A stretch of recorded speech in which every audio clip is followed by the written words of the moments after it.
పల్నాడు జిల్లా పిడుగురాళ్లలో ఇన్స్టిట్యూట్ పేరిట ఘరానా మోసం వెలుగు చూసింది. విదేశాల్లో టూరిజం అండ్ హోటల్ మేనేజ్మెంట్ ఉద్యోగాల పేరిట విద్యార్థుల వద్ద నుంచి కోట్ల రూపాయలు కొల్లగొట్టింది ఓ ఇన్స్టిట్యూట్. ఈ మేరకు పలువురు విద్యార్థులు పల్నాడు జిల్లా ఎస్పీకి ఫిర్యాదు చేశారు. పిడుగురాళ్లలో Lalitha tourism and hotel management institute ఉద్యోగాల పేరుతో తమను మోసం చేసిందని ఫిర్యాదు చేశారు బాధితులు. ఒక్కో విద్యార్థి నుంచి 30 నుంచి 40 లక్షల రూపాయల చొప్పున నగదు వసూలు చేశారని బాధితులు వాపోయారు.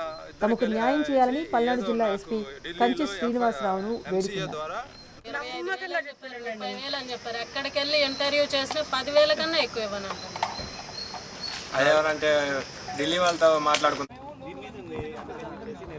ఏ మగ పిల్లగాడు అయితే ఉండో ఆ పిల్లగాడిని పశుమతి కిషోర్ దగ్గర నేను చదివిస్తే అతను లాస్ట్కి ఈ అమౌంట్ కాలేజీ అమౌంట్ అయితేనే అబ్రోడ్ పంపించిన అమౌంట్ అయితేనేమి మొత్తం కట్టించుకొని మీకు దిక్కుండా కాడ చెప్పండి, ఒకసారి ఢిల్లీ పంపించి ఇంటర్వ్యూ తీసుకొని అక్కడ ఫెయిల్ అయిన రిఫ్యూజ్ వచ్చింది, మీది వీసా. హైదరాబాద్ పంపిస్తే రిఫ్యూజ్ వచ్చింది అని చెప్తే మీ ఖర్చులు వాటికి మీరు తీసుకొని నా అమౌంట్ నాకు వాపస్ ఇవ్వండి 40 లక్షలు. మీకు ఎంత ఖర్చు అయితే అంతకి డబ్బులు తీసుకోండి. వీసాకు అయితే మహా అయితే 25,000 25,000 అయింది సార్.